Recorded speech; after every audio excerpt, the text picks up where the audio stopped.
Bien, bienvenue, merci, merci à tous d'être présents. Je pense que ouais, il est presque 9h10, on va quand même pas tarder à attaquer.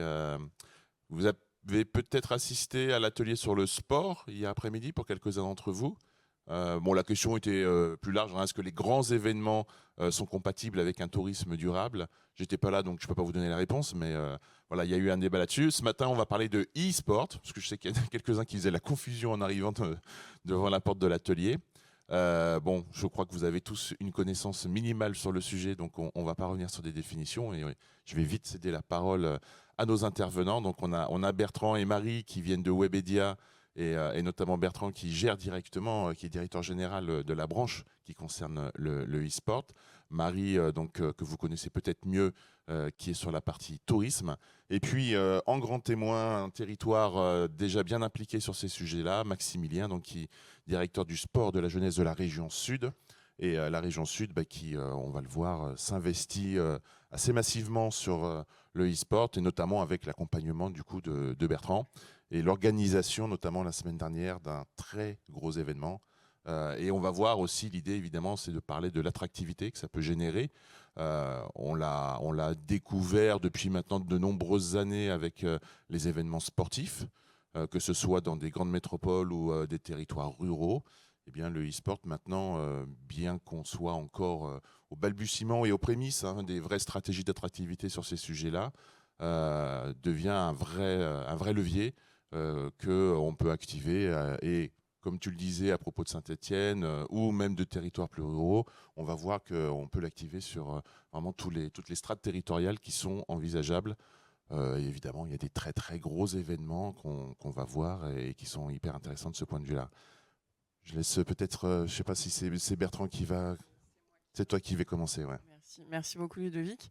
Merci à tous d'être là. Il est tôt, on va essayer d'être interactif et de se réveiller tous. Donc peut-être pour vous redonner un petit peu le contexte sur Webedia, pourquoi on vous parle d'e-sport aujourd'hui? Parce que Webedia, on est un groupe français basé en région parisienne, implanté dans une quinzaine de pays.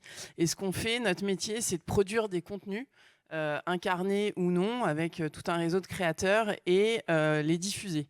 Donc on met voilà, cette expertise de production de contenu à travers l'ensemble de nos studios, de nos équipes de tournage, à travers des incarnants, des créateurs, des ambassadeurs qui vont pouvoir porter ces messages-là. Et on a une intimité avec un certain nombre de plateformes, que ce soit les plateformes de streaming, les plateformes sociales, les diffuseurs, la télévision, pour du coup amener une caisse de résonance et un rayonnement à l'ensemble de ces contenus. Et l'e-sport, c'est ça, c'est produire des événements, produire des contenus qui peuvent être 100% online ou, ce qu'on va vous expliquer aujourd'hui aussi, avoir une caisse de résonance avec des événements, ce qu'on appelle IRL, in real life, donc qui vont exister dans des lieux et puis qui vont avoir au-delà de ce qui se passe dans une salle, une capacité de rayonnement et un écho évidemment sur les plateformes.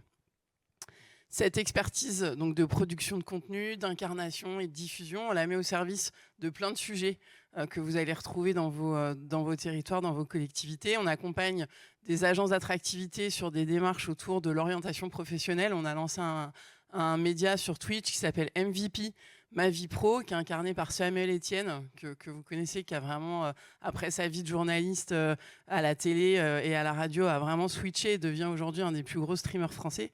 On accompagne des territoires sur des sujets autour du tourisme, autour de la prévention, de la santé, à travers toute une gamme de solutions.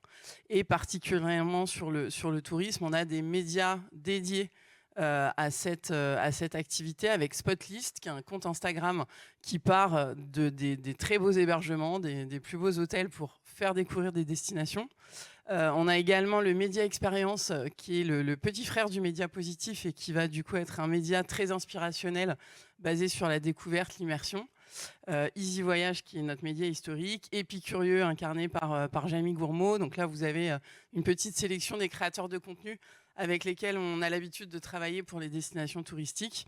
Et puis, on produit un certain nombre d'émissions, Invitation au voyage sur Arte, 7 à 8 sur TF1, et puis voilà, toutes les vidéos que vous pouvez voir sur les plateformes sociales, sur nos médias. On travaille avec énormément de destinations, qu'elles soient françaises, internationales, office de tourisme ou plus grosses destinations nationales. Cette introduction sur Webedia étant faite, avant de vraiment aller dans le secteur du e-sport et revenir sur les événements qu'on organise, peut-être pour mettre tout le monde au niveau, si c'est pas le cas, un petit focus sur ce qui est le live streaming, puisque l'intérêt du e-sport, c'est que tout est diffusé effectivement en live. Le live streaming, c'est tout simplement la diffusion en direct d'un contenu vidéo qui se passe sur une plateforme digitale. Et donc, on peut avoir évidemment du jeu vidéo, de l'e-sport, mais également, et c'est le cas depuis un certain temps, de plus en plus d'émissions mainstream sur des sujets aussi variés que des événements sportifs, des défilés de mode, des concerts. Vraiment la même variété de thématiques qu'on peut retrouver sur de la télé traditionnelle. Et là, vous avez quelques exemples. Donc, les LFL Days, dont on va parler un peu plus après avec Bertrand, un événement e-sport phare. Le GP Explorer qui vient de se passer, donc qui a battu encore tous les records en termes de fréquentation, de vues. Et grosse nouveauté qui ne vous a pas échappé, c'est que pour la première fois, France Télé a acheté les droits. Et donc, on est passé d'un événement qui avait déjà une ampleur très forte sur une communauté, on va dire, spécifique, à du coup là, un événement qui devient vraiment grand public et qui est diffusé sur des médias traditionnels pour aller chercher une audience un peu plus âgée. Et puis, je vous ai mis la petite photo de Bilian et Nico.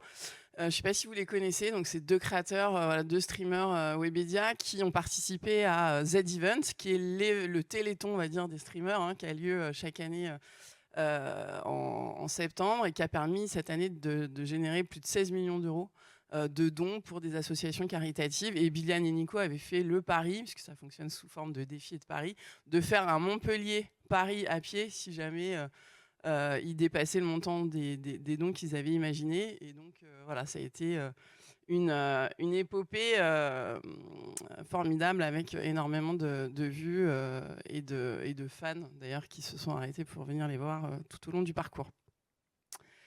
La plateforme de diffusion du live streaming, c'est Twitch. Donc Twitch, est-ce que dans la salle on a des consommateurs de Twitch ou pas? Est-ce que tout le monde est déjà allé à main levée? Ouais, ça vous parle. Donc voilà, c'est vraiment l'interactivité, le chat et l'ensemble des contenus disponibles sur la plateforme avec différentes thématiques.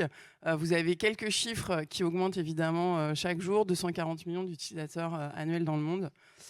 J'avance. Et puis là, vous avez des chiffres de la répartition, évidemment, des audiences par tranche d'âge. Ce qu'on peut retenir, c'est que c'est une plateforme qui est encore majoritairement masculine, mais ça évolue énormément. Et évidemment, en fonction des contenus, des produits, je pense à l'émission Popcorn qu'on produit chez Webedia avec Domingo. Là, vous avez une part d'audience féminine qui est beaucoup plus importante.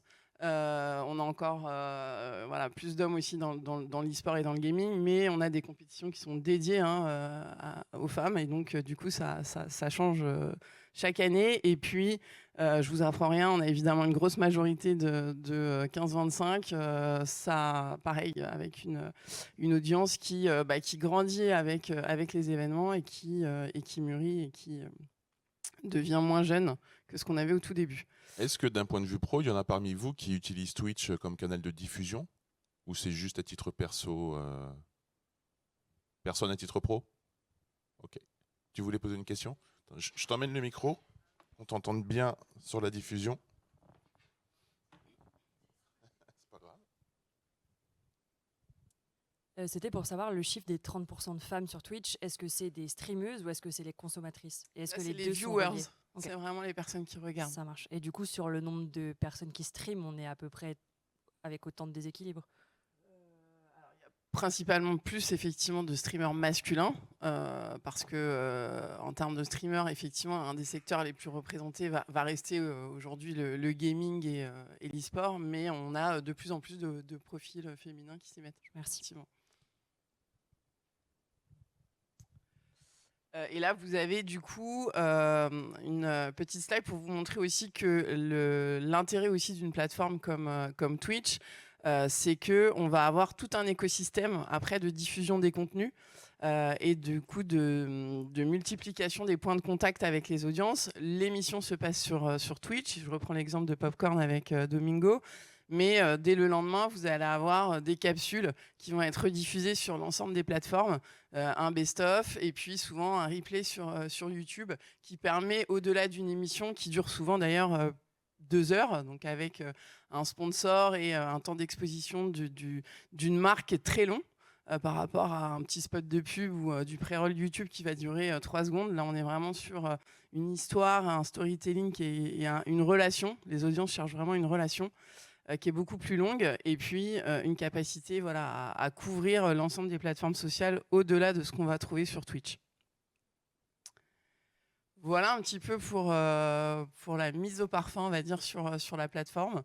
Est-ce que vous avez des questions à ce niveau-là? Est-ce que vous voulez qu'on avance peut-être? Bertrand, je vais te laisser le micro sur la partie.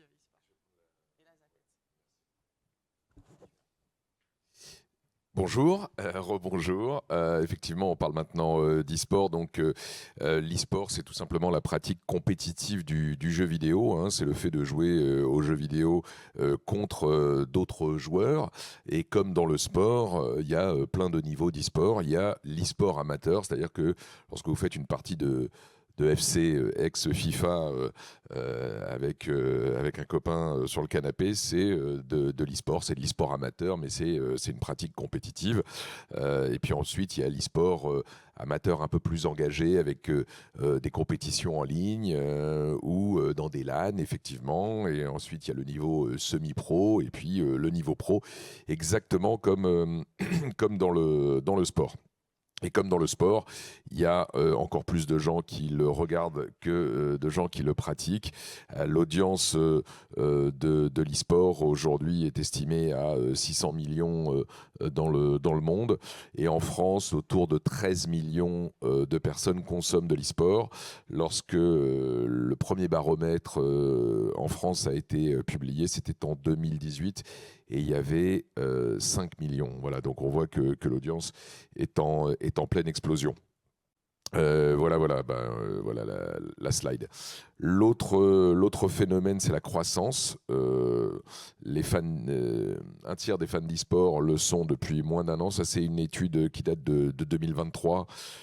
Malheureusement, l'association France e-sport qui gère ce baromètre ne l'a pas publié en 2024. Donc, les derniers chiffres qu'on ait datent de 2023.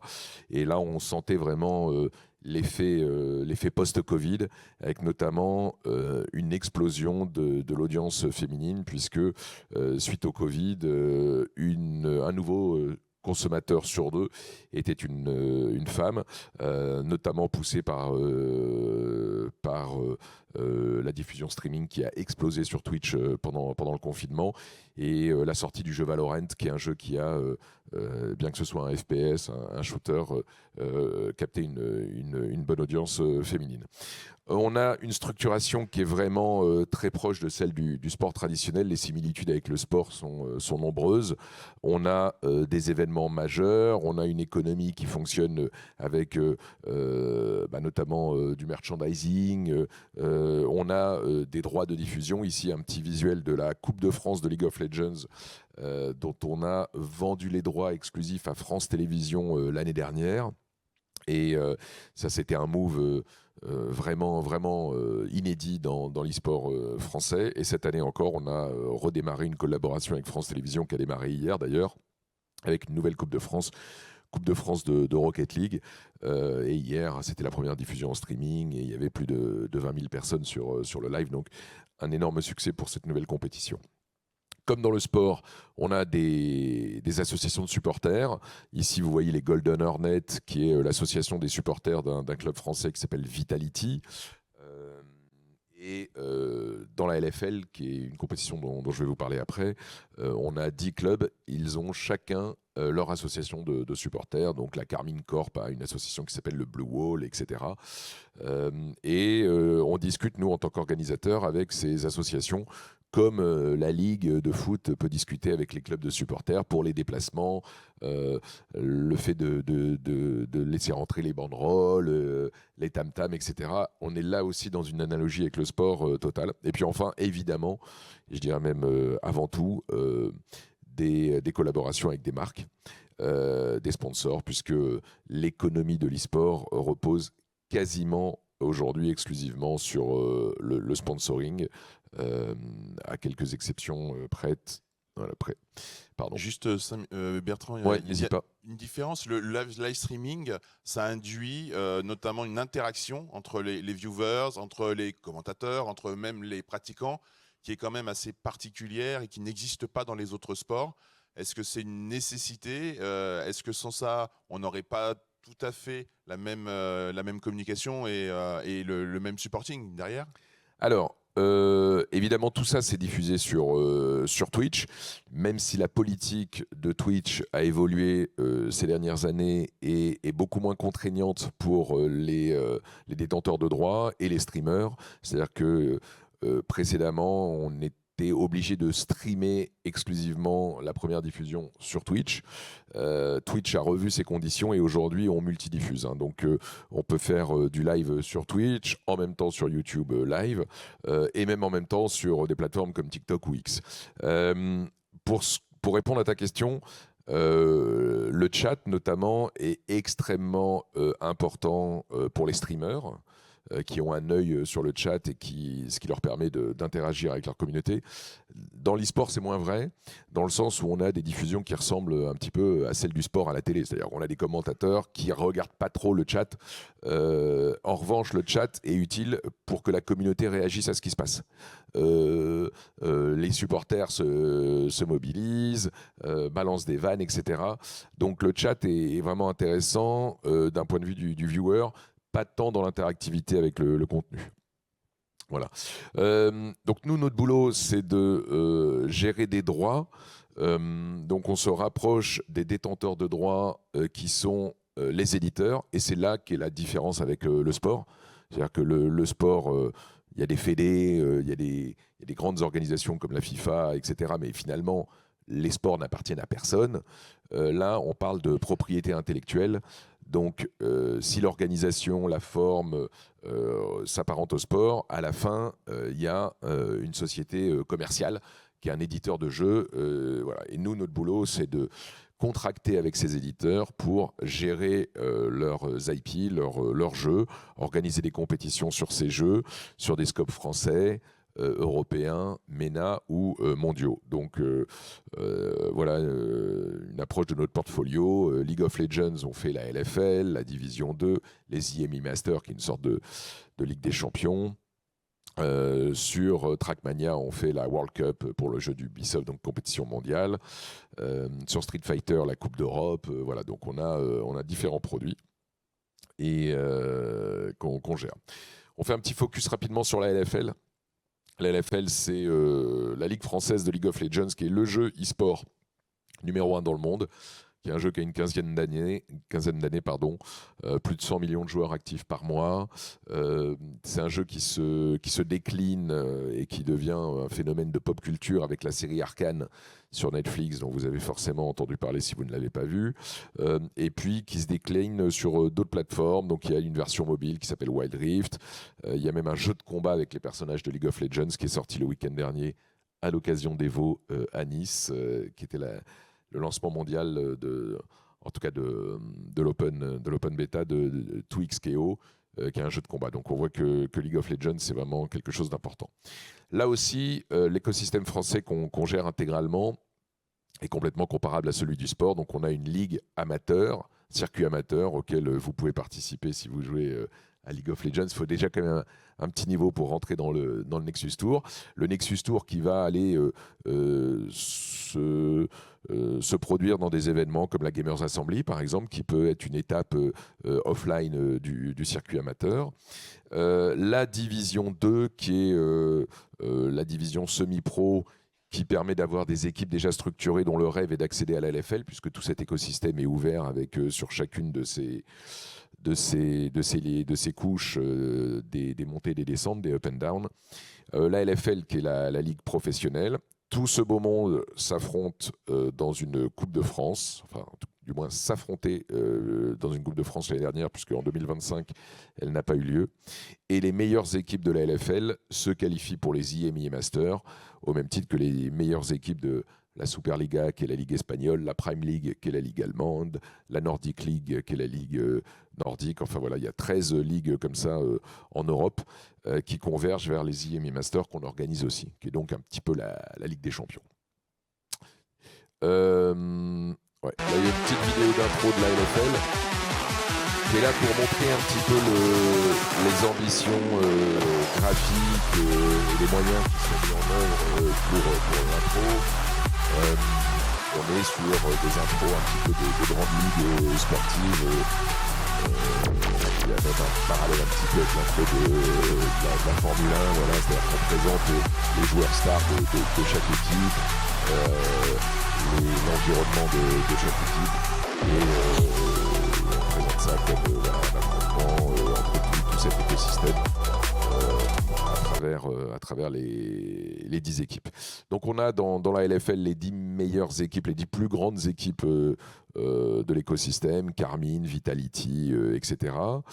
On fait en peu près une 60aine de jours de compétition par an, donc c'est beaucoup d'heures de broadcast, avec pour chaque jour 6 à 7 heures de diffusion. On organise généralement 2 journées offline, donc tel que vous le voyez sur l'image. Là, c'était au Nicaïa ou à la scène musicale à Boulogne. En tout cas, voilà, c'est le format LFLD où les 10 équipes sont sur scène. Et l'année dernière, on a fait à peu près 40 millions de vues pour une audience moyenne de 42 000 personnes par minute. C'est-à-dire que sur toutes ces journées, on a en moyenne 42 000 personnes par minute. C'est colossal. Alors, ce qui vous intéresse aujourd'hui, c'est notamment ce qui peut se passer autour de la LFL ou d'autres produits dans vos villes, dans vos destinations. La LFL, on a 2 formats. On a le format LFLD qui se joue dans des grandes salles type Zénith, je dirais à partir de 2500 personnes, voilà, parce qu'on accueille les 10 équipes. Et puis on a un format plus petit qui est la finale. Et là, la finale, il n'y a que 2 équipes sur scène. Et on peut jouer dans des plus petites salles. Cet exemple est intéressant parce que quand on voit les images, les drapeaux, la qualité du broadcast, etc., on peut imaginer qu'on est sur un gros événement. Et en fait, on est dans une salle de 600 personnes. Voilà. Donc, on voit que c'est-à-dire que beaucoup de destinations en France peuvent prétendre recevoir une compétition nationale, pas nécessairement la LFL ou d'autres. Vous avez le rendu dans une salle de 600 personnes. Alors il y a des contraintes en termes d'ouverture, parce qu'il faudrait quand même mettre 10 joueurs alignés, donc il faut quand même des scènes assez larges. Mais en tout cas, tout ça pour vous dire que voilà, le fait de recevoir un événement de dimension nationale, dans le cadre de la LFL qui résonne aussi à l'étranger, est possible dans finalement beaucoup de salles. Les LFLD, là, c'est le gros format. On vous a pas mis une vidéo, mais vous voyez quelques images. Donc là, c'est le format un petit peu festival. On est plutôt dans des salles à partir de 2500 personnes, idéalement taille Zénith. Et c'est assez énorme, notamment en termes de retombées, puisque lorsqu'on organise ce type d'événement, la presse est bien au courant et chacun vient faire son sujet brut, va suivre ici les ultras de la Carmine Corp. Combini va faire une vidéo sociale sur le phénomène League of Legends. Le Figaro va peut-être s'intéresser à l'économie de la Ligue. Mais en tout cas, les retombées sont énormes pour la destination. C'est notamment pour ça que Nice, après avoir reçu la première fois la LFL en 2022, a développé une stratégie e-sport parce qu'elle a pris conscience des retombées sociales, économiques, bien sûr, hein, parce que les gens se déplacent. Dans le cadre d'un événement comme ça, il y a 80% de l'audience qui n'est pas du département. Donc les gens se déplacent de toute la France, consomment, prennent des nuitées, etc. Et retombées presse également. Voilà pour la LFL. Et là, je voudrais vous faire un petit focus sur un événement qui a eu lieu le week-end dernier. On n'a pas eu le temps encore de récupérer, mais c'est vraiment un événement incroyable, probablement le plus gros événement e-sport en termes de résonance cette année en France, qui est l'Evo. Alors l'Evo, c'est un petit peu les Jeux Olympiques des jeux de combat les jeux de combat, vous connaissez des marques comme Street Fighter, Tekken, voilà, il y a des marques qui ont 40 ans comme Street Fighter, 30 ans comme Tekken, donc vraiment des genres de jeux très connus et très faciles à comprendre, dans le sens où c'est un combat entre deux personnages et celui qui est par terre à la fin a perdu. Donc on n'a pas besoin d'une expertise comme dans League of Legends, par exemple, pour poursuivre la compétition et la comprendre. Et donc l'Evo, depuis 2002 à Las Vegas, se déroule chaque été et voit s'opposer les meilleurs joueurs du monde entier dans une série de tournois. C'est pour ça que je parle un peu des JO, c'est-à-dire qu'il y a plein de jeux, chaque jeu est une discipline. Et ça existe depuis 2018 également, chaque année au printemps à Tokyo. Et depuis quelques années, j'ai travaillé à faire venir Evo en Europe. Et, ce qui est devenu concret le week-end dernier. Donc voilà le calendrier mondial. Et là, c'est l'ambition de la région sud et de la ville de Nice de se positionner sur la carte mondiale de l'e-sport. Et c'est vraiment un grand achievement parce que voilà, on a Tokyo, Las Vegas, Nice, et on est au même titre que ces mégalopoles finalement mondiales. Donc le Evo, il y a une petite vidéo. Alors là, on peut mettre du son. Je vais me taire pendant cette vidéo, merci beaucoup, qui vous explique ce qu'est Evo. Alors, ce n'est pas une vidéo de l'événement de ce week-end, on n'a pas eu le temps encore de l'éditer, mais c'est avec cette vidéo qu'on a révélé l'arrivée d'Evo en France. C'est une vidéo qui a été diffusée notamment pendant Evo Las Vegas en 2024, au moment du reveal de Evo France. Quand on est compétiteur, on veut rentrer dans la postérité pour ce qu'on a apporté dans le moment. C'est pour ça que tous les joueurs vont à l'Evo tous les ans, pour marquer l'histoire.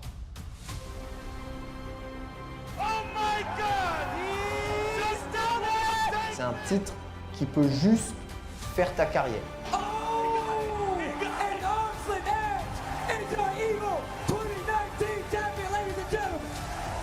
Quand on gagne l'Evo, en fait, on est éternel dans les jeux de combat.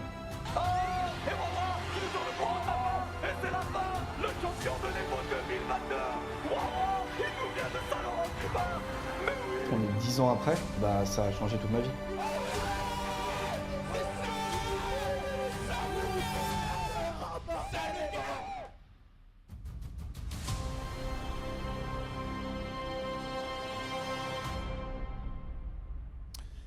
Voilà, c'est parti de là, ça a eu lieu ce week-end, ça a dépassé absolument toutes nos attentes. Vous en avez peut-être entendu parler, vu des choses sur les réseaux sociaux. On a reçu 5000 joueurs de 93 pays. On a battu les records historiques de pays participants à Evo.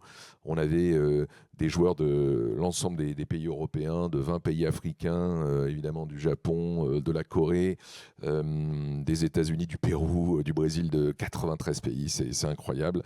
Et l'événement a été un énorme succès. Donc, je vous invite à aller regarder sur les réseaux sociaux en tapant Evo France. Vous aurez des vidéos, des reportages et là aussi une énorme couverture presse et des retombées qui sont forcément énorme. D'ailleurs, une étude de l'impact économique de cet événement est en train d'être réalisée avec le soutien du ministère des Sports, étude qui sera publiée au printemps et qui devrait être vraiment massive. Nous, ce qu'on voit déjà, c'est des joueurs de tout le monde entier qui ont tweeté en disant ah, c'est extraordinaire, la ville est trop belle, la nourriture est excellente, etc. L'un des gagnants, parce qu'on avait 7 tournois, l'un des gagnants est un Coréen. Il a carrément tweeté Nice est la plus belle ville que j'ai jamais vue. Voilà, on a eu des retombées naturelles comme ça qui étaient vraiment incroyables. L'événement a dépassé absolument toutes nos attentes.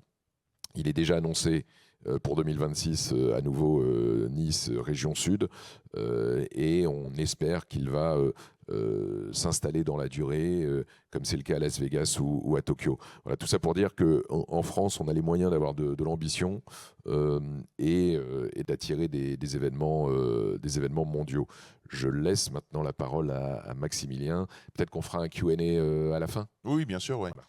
Alors effectivement, d'énormes retombées, mais pour quels investissements? C'est avec toi qu'on va voir ça, Maximilien. Alors, Oui, on peut aborder la partie investissement. Après, nous, ce qui nous intéresse aussi en tant que collectivité territoriale et en tant que territoire, c'est quand même aussi la partie, et avant tout, retombée, attractivité et rayonnement. Surtout que j'ai vu tout à l'heure, quand on a fait notre petit tour de salle, qu'il y avait finalement beaucoup de représentants des territoires et beaucoup de personnes qui peuvent aussi se questionner sur l'intérêt de recevoir ce type de rendez-vous et de grands événements ou d'événements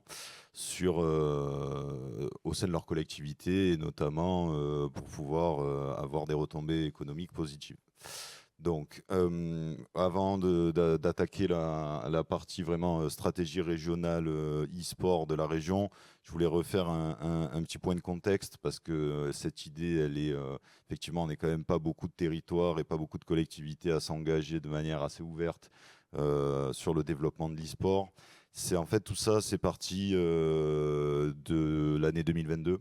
Puisque ça a été l'année où le ministère des Sports, le ministère de la Culture, et j'en oublie un, je ne sais pas, c'était pas le ministère de l'économie, non, du numérique, et le président de la République ont décidé de lancer une stratégie nationale sur le e-sport avec une logique très territorialisée, c'est-à-dire vraiment une partie interministérielle pour tout ce qui était grands événements, représentation nationale, et la volonté de s'appuyer sur les collectivités territoriales et au regard du secteur, notamment les régions, puisqu'on on a des compétences en matière de développement économique.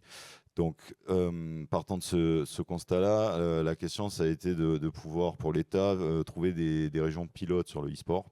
Donc, on a été nommé, nous, région pilote, dès le lancement de la stratégie avec la région Île-de-France, qui, par définition, disposer des capacités pour avoir les plus grands événements internationaux, notamment en s'appuyant sur Bercy. Et en fait, ça a été l'occasion pour nous de montrer aussi qu'au niveau de Provence-Alpes-Côte d'Azur, on avait en fait un tissu déjà bien présent, puisqu'on avait déjà 173 associations en fait, présentes sur le secteur e-sport, avec une focale qui était davantage niveau amateur, organisateur d'événements locaux, régionaux, départementaux, ce qui a pu amener aussi pour l'État et pour nous une bonne complémentarité sur les trois têtes de file, trois chefs de file qui étaient donc le ministère, la région Île-de-France et la région Sud. Suite à cette nomination en tant que région pilote, du coup, on a lancé une stratégie vraiment de territoire, une stratégie régionale qui a été dédiée au e-sport sur le temps de la feuille de route de l'État, donc 2022-2025. Là, on va arriver au bout. Cette feuille de route, elle s'est basée aussi, elle nécessitait une représentation régionale du secteur. Donc peut-être aussi le premier enjeu pour vous en tant que territoire, ça va être aussi de trouver les bons interlocuteurs, de pouvoir s'appuyer sur l'existant. Tout à l'heure, on parlait effectivement à Besançon du champion de FIFA. Sans personnaliser, peut-être que derrière lui, effectivement, il va connaître les acteurs locaux, etc., qui vont te permettre derrière de pouvoir commencer à structurer aussi un interlocuteur. Puisque nous, arrivé à un moment donné, on a aussi besoin de ce type de dialogue-là. Et c'est pour ça que France e-Sport a décidé de créer des antennes régionales. Et notamment, la première antenne régionale qu'ils ont créée, ça a été celle de Provence-Alpes-Côte d'Azur, sur la base du réseau, du tissu associatif que j'ai présenté tout à l'heure. À notre niveau, en tant que collectivité, en tant que telle, nous, on a fait le choix de se calquer sur nos compétences régionales et sur ce qu'on sait faire. Donc, on a intégré la logique e-sport au sein de la direction que je représente aujourd'hui, donc sport, jeunesse et solidarité, puisque comme Bertrand vous l'a présenté, on a surtout en matière de développement économique et de stratégie territoriale associative, beaucoup de ponts et entre le sport traditionnel et la manière dont fonctionne l'e-sport. Ce qui fait que, in fine, dans notre stratégie sur 3 ans, on a divisé ça autour de 2 grands piliers. Un premier pilier autour de, effectivement, la structuration des réseaux et la structuration du mouvement régional et de nos interlocuteurs. Donc ça, c'est passé par une convention pluriannuelle avec France e-Sport et son antenne régionale, avec vraiment une idée de pouvoir travailler sur des sujets qu'on ne peut pas aborder dans la partie purement professionnels, grands événements e-sport, etc., qui est développer intégrer des enjeux sociaux, environnementaux, égalité femmes-hommes dans la pratique du e-sport, puisqu'on a des sujets fondamentaux sur ça, développer la pratique, faire aussi de la pédagogie d'un point de vue politique publique sur les intérêts du e-sport, certaines limites, mais pouvoir dépasser aussi un certain nombre de clichés autour du jeu vidéo et de la pratique qu'on peut en avoir. Et puis après, tout simplement, un vrai besoin de professionnalisation du secteur et de structuration institutionnelle. C'est vrai que par rapport aux préjugés que tu évoques, on pense notamment aux élus qui vont décider et qui vont affecter des budgets. Oui. Est-ce que c'est assez facile malgré tout de les mobiliser? Sur l'accueil de grandes compétitions, on voit qu'ils vont vite percuter les retombées, effectivement. Sur le développement de la pratique, notamment chez les jeunes populations, est-ce qu'ils captent que finalement c'est une pratique sportive comme une autre et qu'il y a un intérêt aussi de ce point de vue-là? Alors, on n'est pas dans une pratique sportive comme une autre, justement, et c'est là tout l'enjeu aussi vis-à-vis des élus. Premier élément, évidemment, ça va quand même dépendre de vos élus, de la vision qu'ils ont du jeu vidéo, du e-sport, etc. Nous, c'est vrai qu'à la région, on a la chance d'avoir, et c'est pour ça qu'on a pu aller vite aussi, une structuration interne qui fait que tout le monde était convaincu dès le début de l'intérêt du e-sport, ce que c'est une connaissance du secteur, une connaissance des acteurs, que ce soit au niveau politique, cabinet et services. L'idée derrière, vraiment, effectivement, là où je te rejoins, c'est que sur les grands événements et les retombées économiques, c'est des domaines qu'ils maîtrisent et qui peuvent visualiser assez facilement. En même temps, il y a tout un travail derrière pour expliquer que sans la structuration préalable, et c'est là où le pont avec le sport fonctionne aussi, c'est-à-dire que sans la structuration préalable, sans la création aussi de parcours d'accompagnement, de haut niveau, etc., en fait, les événements, on en aura moins, ça c'est sûr, et ils n'auront pas la même attractivité, notamment au niveau national. Et aujourd'hui, ce qui porte énormément aussi le e-sport, et nous, l'intérêt qu'on peut avoir à recevoir certains événements comme les LFL Days ou d'autres événements sur des jeux comme League of Legends, c'est que la France, et ça, sous l'action aussi de Webedia et de la manière dont ils ont structuré la Ligue, on est dans un pays avec les plus gros, enfin pas les plus gros, oui, les plus gros clubs européens en termes de fanbase. Et on sait que quand on fait venir sur un événement des clubs comme la Carmine Corp, automatiquement derrière, ça va suivre en termes de déplacement, etc. Et on n'est pas dans nos viviers territoriaux. Donc il y a effectivement toute une pédagogie à faire. Après, les élus prennent pas, mais en général, quand ils prennent, ça va assez vite. Et surtout, ils rencontrent des publics qu'ils ne rencontrent pas dans leurs activités traditionnelles autour du sport. La deuxième volet, très rapidement, et c'est en même temps celui qui nous intéresse le plus aujourd'hui, c'est vraiment une stratégie assez classique autour des grands événements, des stratégies que vous pouvez avoir au niveau des régions, des intercos, des communes, d'organisation de grands événements e-sportifs autour de deux logiques. Une logique d'attractivité, donc retombée économique, attractivité publique, attractivité internationale, joueurs.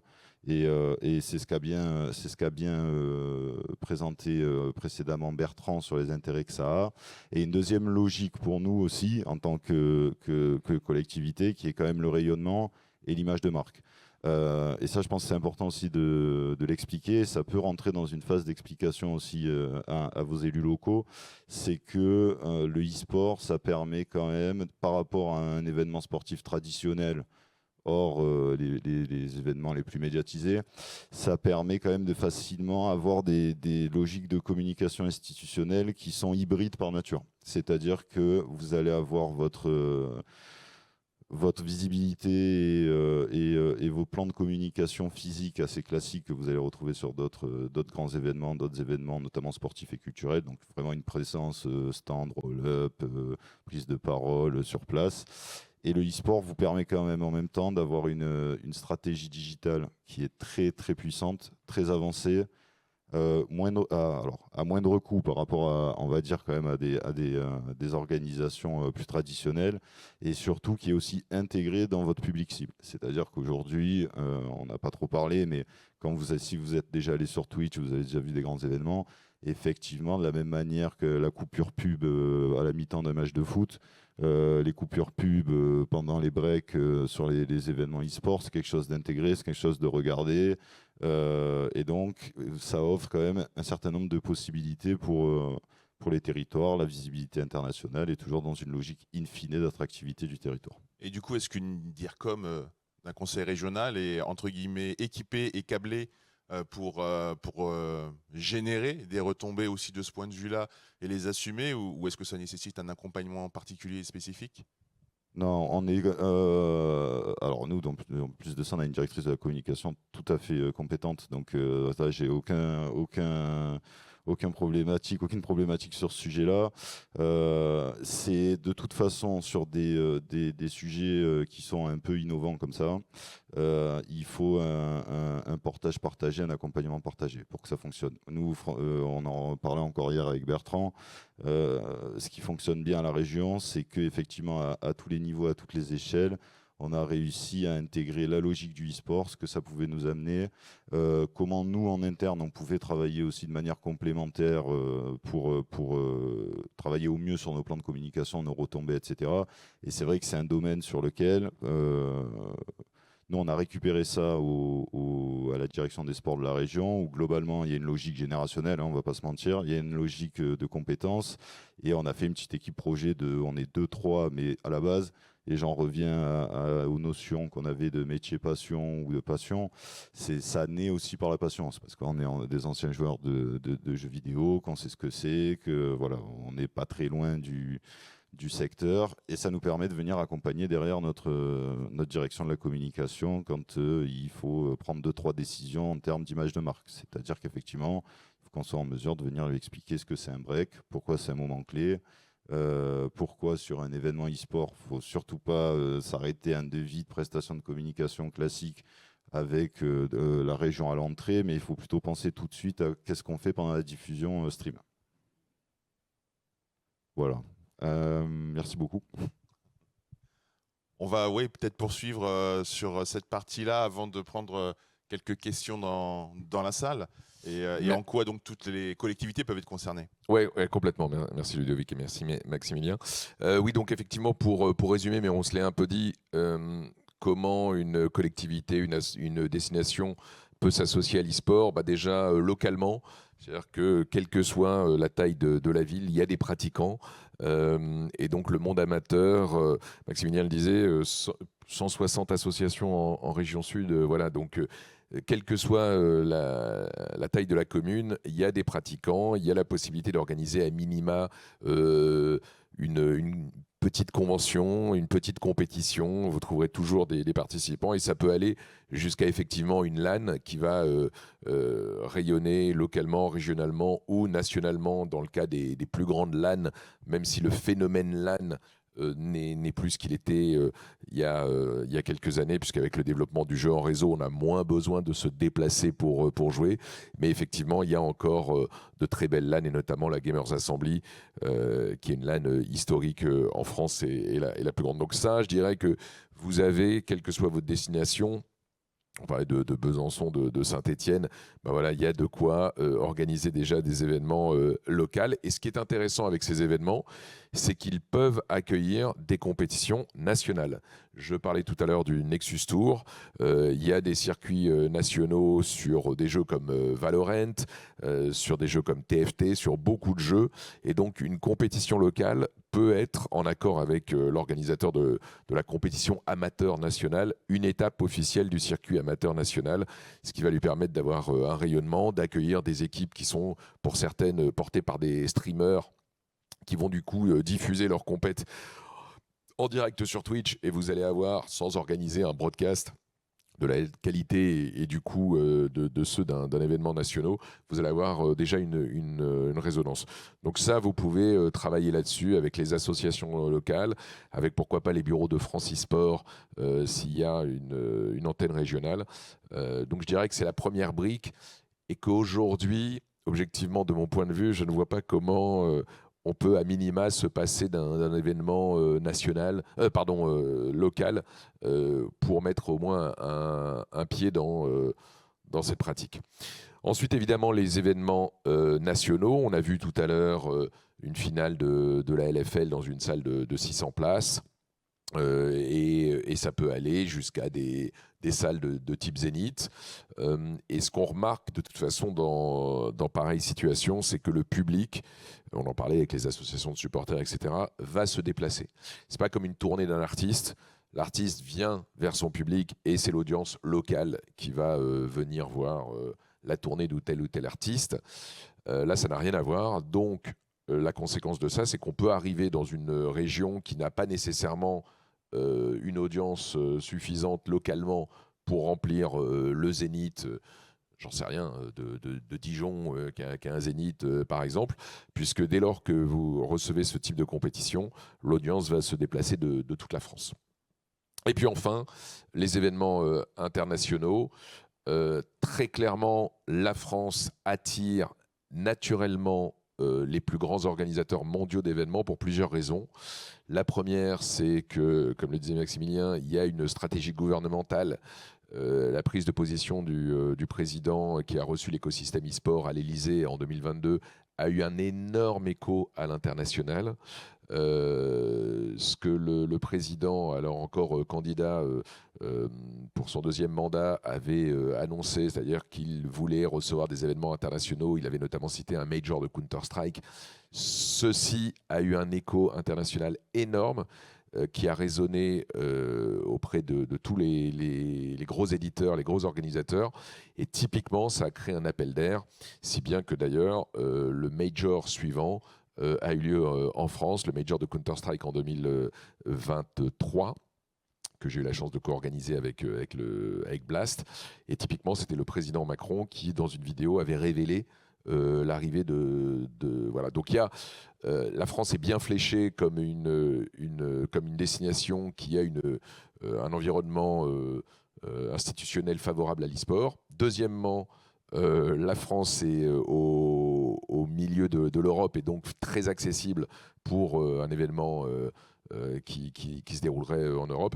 Et enfin, et je dirais même avant tout, le public français a une excellente réputation. C'est-à-dire que tous les éditeurs qui vont jouer des événements internationaux dans différents continents vous disent tous que c'est en France qu'il y a la meilleure ambiance et c'est ce qui compte dans ces événements, c'est ce qu'on va voir dans les tribunes et donc la France attire.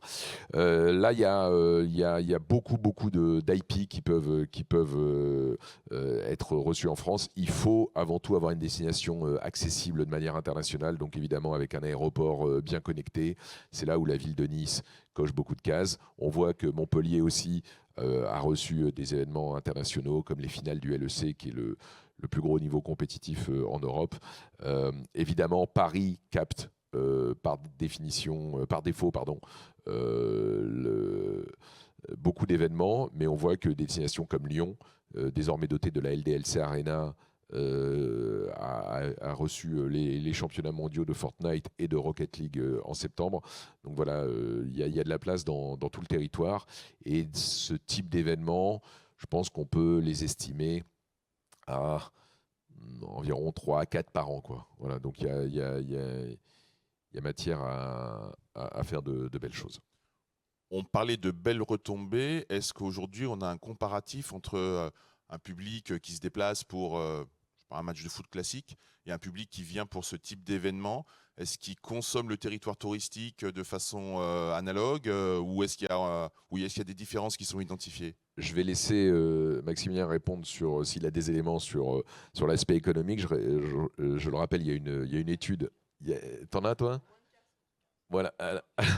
Non, ce qui est sûr, la différence immédiate, c'est la résonance sociale sur les réseaux sociaux et digital. Parce qu'on a un public qui est par nature ultra connecté.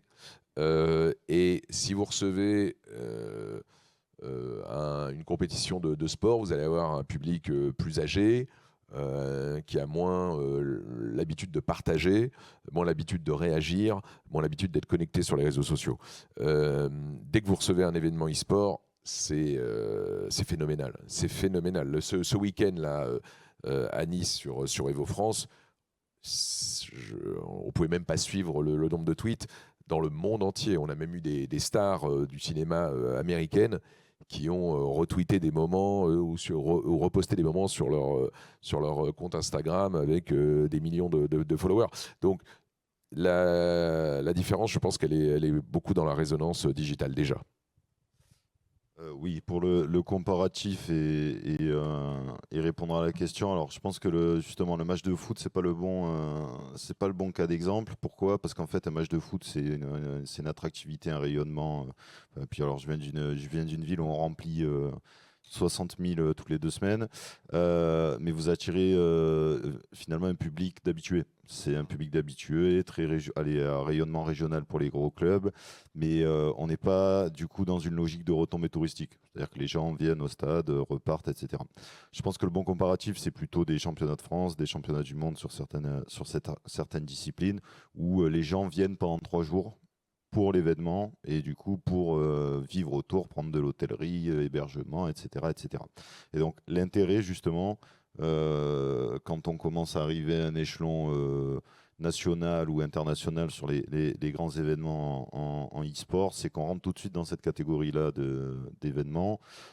Donc le comparatif, finalement, on peut le faire tout à fait d'un point de vue retombée économique, etc. Ça dépendra quand même d'une part de l'événement, du jeu, du coût d'organisation, mais c'est la même chose pour les grands événements sportifs. Et je pense que vraiment l'enjeu, et c'est là aussi où il peut y avoir un intérêt dans vos stratégies territoriales, événementielles, etc., c'est que par rapport à beaucoup de sports, et notamment des sports en extérieur, je pense qu'il ne faut pas réfléchir comparaison, mais davantage complémentarité.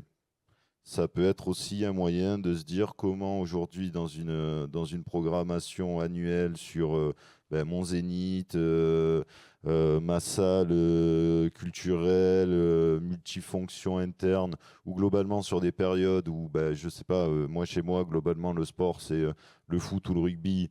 Et donc après, j'ai pas vraiment d'équipement, enfin j'ai pas de grands événements sur des périodes hivernales, etc. En intérieur. Ça peut être aussi des leviers de développement local, de développement économique local et d'attractivité. Est-ce que vous avez des questions? Oui. Merci. Je ne me suis pas présenté tout à l'heure. Je travaille à la région Bourgogne-Franche-Comté, donc c'est intéressant aussi de voir le positionnement de collègues régions. Merci déjà, je trouvais que c'était super intéressant votre présentation. Et j'avais 2 questions. La première pour toi, Maximilien, est-ce que ça reste une priorité régionale? On connaît la baisse des budgets pour les régions. Donc, dans quelle mesure ça reste une priorité régionale? Et puis, j'avais une deuxième question sur la jeunesse. Comment c'est arrivé jusqu'à la région, le conventionnement avec France e-Sport? Est-ce que ça part d'un AMI national ou comment c'est arrivé jusqu'à la région? Alors, pour la première question, je vais la prendre à 100%. Et Bertrand, après, il a aussi une casquette France e-Sport. Donc, je vais commencer à répondre à ta deuxième et je lui passerai le relais pour qu'il puisse vous expliquer comment ça s'est fait aussi à leur niveau en termes de structuration dans leur dialogue avec l'État. Sur la première et le budget, effectivement, déjà, je suis ravi de constater qu'on subit les mêmes contraintes financières. Non, nous, sur le e-sport, on a préservé. Mais après, pour des raisons très pratico-pratiques, c'est que effectivement les grands événements e-sport, c'est pas non plus 85% de mon budget à l'année.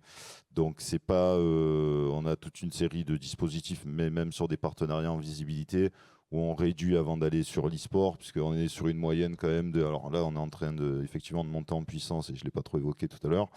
Mais on était jusqu'à maintenant sur une moyenne d'un grand événement par an, en général à Nice, donc LFL Days. Maintenant, on voit quand même qu'il y a de plus en plus d'événements internationaux. Donc, va commencer à se poser une question budgétaire inévitable. Mais pour autant, on n'est pas sur des volumes où aujourd'hui ça nécessite. En fait, le vrai arbitrage, comme ça on va se parler de praticien à praticien, le vrai arbitrage, c'est plutôt sur l'événement en tant que tel, les ambitions que tu portes et ce que tu veux recevoir, et du coup, jusqu'à quelle enveloppe tu es prêt à aller pour pouvoir accueillir tel type d'événement ou tel type d'événement international sur tel type de jeu ou pas. C'est un peu ça, moi, ce que j'ai constaté en grande différence dans les rendez-vous que je peux faire avec soit Webedia, soit les éditeurs. Et pour répondre à la deuxième question, comment ça s'est fait? Alors nous, on avait cette chance-là d'avoir un tissu associatif présent, deuxièmement déjà pas mal organisé, et troisièmement qui s'est mis en fait qui a pris aussi la main tendue de l'État pour s'organiser immédiatement et venir nous voir. Donc ça a été assez simple. Je vais être honnête. L'antenne régionale, franchement, Francis Sport, ils ont fait 85% du chemin, puis nous on est arrivé derrière pour le conventionnement, quoi. Donc c'est pour ça que je vais laisser Bertrand répondre. Mais globalement, ça a c'est un gros avantage aussi, c'est que c'est le point d'entrée pour le reste de ta cartographie après locale. Et moi j'ai par exemple des clubs en deuxième division, LFL, etc. Et ces gens-là, je les ai découverts finalement, et on a pu faire des actions de visibilité sur d'autres tournois, parce que j'ai eu à un moment donné cette structuration en face institutionnelle.